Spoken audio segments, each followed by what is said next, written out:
Hello everyone, today I'm going to be talking about raw milk, raw versus pasteurized basically, and I'm going to make a series hopefully about raw versus pasteurized and the sanitation standards, the studies about them, because everybody wants to know about the studies, like what actually, is the proof here, what's the science behind it, and then I'll just talk about the whole thing, why you should drink raw milk.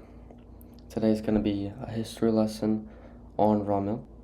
Okay, so there are two types of raw milk today. These two types are raw milk intended for pasteurization and raw milk intended for human consumption. So raw milk intended for pasteurization, I would definitely agree that it definitely needs to be pasteurized.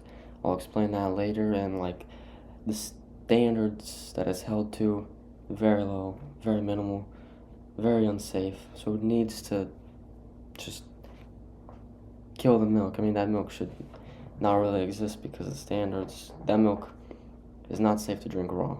Raw milk intended for human consumption is perfectly fine to eat, consume.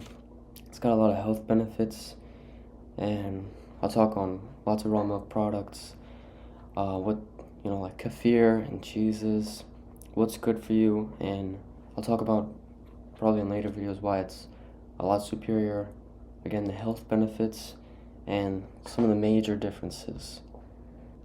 So first, let's define our terms. Homogenization and pasteurization. These are two very bad things that severely destroy the milk. Firstly, pasteurization is something that a lot of people know, that a lot of people think, oh, it makes the milk clean. So pasteurization is the heating up of milk to 161 degrees Fahrenheit for about 15 seconds. There's also ultra pasteurized and filtered, I bet, and a ton of different stuff like that. Essentially, it kills tons of bacteria in it, good and bad. It kills E. coli, Salmonella, and Listeria. Those are the main bad things that pasteurization is looking to kill, but it also ends up killing all the good bacteria. I'll talk about in later videos what that good bacteria is and what it does for the human body for consumption. And something that a lot of people neglect when they think of pasteurization, they think, oh, it kills the bacteria, it's perfectly fine. No, it is not. It kills a ton of the good bacteria, and it doesn't get rid of bacteria, it just kills it. So now, you're not just consuming clean milk, you're now consuming a bunch of dead bacteria as well. This is very problematic because it makes it very allergenic. A lot of kids have trouble with this, digesting it, and a lot of adults too. And it's incredibly allergenic because you're consuming dead bacteria. You're not meant to consume dead bacteria. So next, homogenization. It basically breaks down the fat globules in milk. It breaks down over 400 fatty acids. This is just really bad because the fat in milk is very good for you. Another thing about pasteurization is that, as Dr. Bruce German says, it is an 1800 solution to an 1800s problem. I'll explain that very shortly. But the thing is that humans have been drinking milk for roughly 10,000 years, maybe longer, maybe shorter. 10,000 years, perfectly fine. Only recently has it been pasteurized, which should ring a bell for a lot of people, should bring up questions in the mind. Why has it been pasteurized recently? Is it because technology has advanced, or is it because of something else? Could be both. Pasteurization, however, was initially invented, short history lesson, it was invented by Louis Pasteur, and he was doing research and he made it for wine and beer. This was to kill the bacteria in wine and beer and to make it last longer and have a longer shelf life. So these slides right here are pretty horrific, and that is the word that would definitely describe the Swill milk scandal. This happened in the late 1800s in New York City, and this is the reason why milk is pasteurized widely today. Little known thing in history. People don't talk about this. Nobody really knows about this unless you get told about it. It's not taught really anywhere, I feel. But it's the reason why milk is pasteurized widely around the world today. And it wasn't pasteurized before this. This was the catalyst. So, essentially, in the late 1800s, the demand for milk increased due to the Industrial Revolution. And so, people needed milk, people needed something nutritious to consume, and milk obviously is very nutritious. Everybody knows that. And so, people needed milk. However, there was very little refrigeration and long trips from farms to New York City, so it wasn't a good way to get there safely and cleanly. Until, not really, but distilleries in New York City learned, yeah, that's right, whiskey distilleries learned that they could feed, this was because it was happening in Europe and Britain, I believe, in distilleries over there. They were feeding cows whiskey byproduct from their factories. This byproduct is called swill. That's why it's called the Swill scandal. Swill milk scandal. So they started housing cows right next to their distilleries and feeding them swill milk. I mean, not swill milk, swill. As you can see in the top right photo, they would feed them swill, whiskey byproduct. It's toxic to them. And so, as you know, I mean, clearly if you're feeding them a waste product, you're feeding cows waste, they're gonna get sick. They were nearly all diseased, and in the left photo you can see, oftentimes, cows had to be hoisted up with ropes so they could be milked. That doesn't look like a healthy cow. That doesn't look like you should drink its milk. In the bottom right photo, that shows the cleanliness of what the cows were living in. The cows were hip to hip in their own feces. They weren't cleaned. I doubt the equipment was cleaned. So, very disgusting fact, but it's something you need to know. This milk was full of pus, bacteria, and whatever else, and it caused an epidemic of infant deaths. And so obviously, when a bunch of infants are dying because of a toxic product, people are gonna take attention and learn that this needs to be stopped. One thing they did to the swill milk, for it to look kind of clean, kind of edible, you know, how we like milk to look, good, decent, not full of pus, blood, whatever it looked like back then. They would often, whoever was in control of the milk, they mixed it with chalk, plaster, and other toxic chemicals to give it a look that was pleasing to the consumer. And, you know, if you consume chalk and plaster, you're probably going to kill a lot more babies, you know, so that epidemic got pretty big. This was a very bad scandal. The swill milk scandal is something that you need to keep in mind. This is why pasteurization was brought around. And I would agree, pasteurization needs to be present in a case like this. But pasteurization was only a band-aid solution. It was killing the bacteria instead of finding and helping with the root cause, which was filthy farming practices. You know, if any of this can even be called farming, you know, the cows are in a stable all day long, not grazing, not really hardly walking, I bet, can barely stand up, being fed toxic waste. Is this farming? Is this food? Really?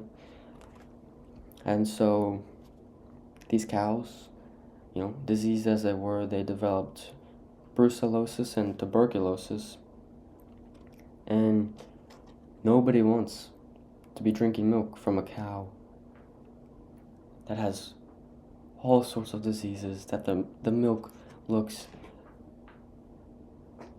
disgusting, not appealing, has very little nutritional quality because they're not eating what they're meant to eat, they're eating waste. How is a cow gonna make, good, healthy milk with all the proteins and fats and everything? How's it gonna make that from waste? It's not gonna be able to. Real raw milk, healthy quality raw milk, they won't even give you milk from cows that are given shots or given medical treatment. Oftentimes they'll probably try and use a natural remedy to help a sick cow or injured cow, but they'll take the cow that is given that treatment and they'll set that milk to the side, and they won't sell that to consumers because they care about the consumers, they care about the quality of the milk they're giving out because they want to help their consumers. Pasteurization allows farmers to not take great care of their animals and cut a whole lot of corners. It lets them not take care of their cattle, not make sure they're in good health, because if you look at it, what are they feeding these cows? They're feeding them soy. They're in the factory farms on the second slide I showed. They're also hip to hip, just like the Swill scandal, oftentimes barely getting room to move, not walking as much as these cows here, have so much land to walk around, so much good grass to eat. And then the cows also can be sick too. Those cows can be sick. And, and then they mix all that milk from different farms, so many different cows, could be sick, some not sick. They also don't have to take as good care of the milk because on transport to the factory that is going to be pasteurized out, because it's just going to kill everything. All the bacteria is going to be gone. Not gone though, dead. You're consuming dead bacteria. Keep that in your mind when you drink pasteurized milk or dairy. That's just going to be a bunch of dead bacteria. So then it also allows them to not take good care of their equipment. If you look at the Raw Milk Institute standards, they have these standards about the equipment that is used to milk the cows. It has to be clean. They have standards for that. If you go look at their website, the cows also have to be clean. They test for plate counts and coliform counts. And so they know the milk is going to be clean. Well, they don't know, but after that, they actually test the milk. They test their milk. And pasteurization just allows for the milk to not be clean, the cows to not be clean. They probably don't clean the cows. Often when you see those kind of factory farmed cows, their udders, they look dirty. The cow covered in mud, probably some feces, Do you really want to drink milk that just came out of an udder covered in poo? I don't think you do, because I don't either. Real raw milk doesn't cut these corners. They treat the cows super good. They let them roam in pastures. They let them eat good grass. They get them outside in the sun. They take care of them, make sure they're healthy, and they clean the equipment. And then they send the milk to be refrigerated cooled within 35 degrees Fahrenheit, which is close to freezing for people who may not know. And the milk is clean, the equipment's clean. And then if you look at the Raw Milk Institute at Raw Farm, they test their milk too before they have on-farm labs, and they test their milk for all sorts of things that you don't want in your milk. And if it has those things, they don't send it out. But hardly ever do they have those problems because they take good care of the cows, they feed them good food, and everything's clean. And when you do that, the milk is going to be clean.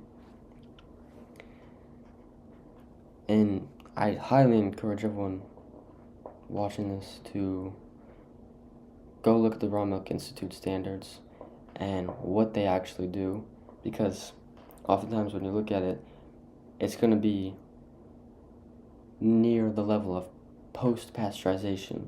The cleanliness of the milk sometimes even beats the cleanliness of pasteurization, and Then you have even higher nutritional value in the milk because they're getting grass, what they're meant to eat, and not corn and soy and whatever, you know, stable shelf life food.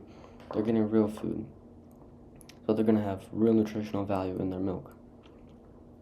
And another thing, I'll talk about the bacteria later on, but the bacteria in raw milk can produce things like lactase, which breaks down lactose. It makes it so much more digestible for humans. But when you pasteurize it, a lot of people don't have an allergy to pasteurize it, to lactose. They have an allergy to pasteurization because pasteurization kills all the bacteria that's going to make the lactose. And so a thing like kefir, raw kefir, is going to be so much more better even than raw milk for people who are pasteurization intolerant.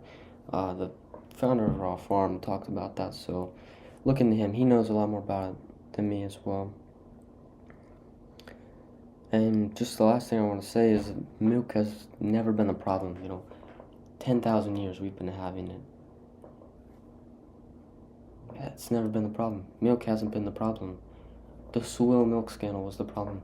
It was filthy farming practices. That was the problem. The milk is fine. Milk is fine for you. Filthy farming practices is what's bad. When you take good care of the cows, of the equipment, and test it, there's nothing wrong with it, and it's even healthier, and I'll talk about all that in later videos. I'll talk about the benefits, and I'll talk about the studies. This is going to take a long time, but I'll show the studies, Just a fun fact, there's been studies about raw colostrum, which is the first milk from a cow when they just bring a baby in. Raw colostrum has been, I haven't done too much research into this, but it's been shown to be better than the flu vaccine at flu prevention, helping with flu-like symptoms. Raw colostrum is very good for you. Again, do your own research on that, but that's something that I've seen. And the lactase, look up the Wilson factor. There's so much about raw milk that is just interesting and it's good for you. So definitely look into it. And then I'll also talk about more experts who know more things about this than me. And yeah, I'll continue with this series and yeah.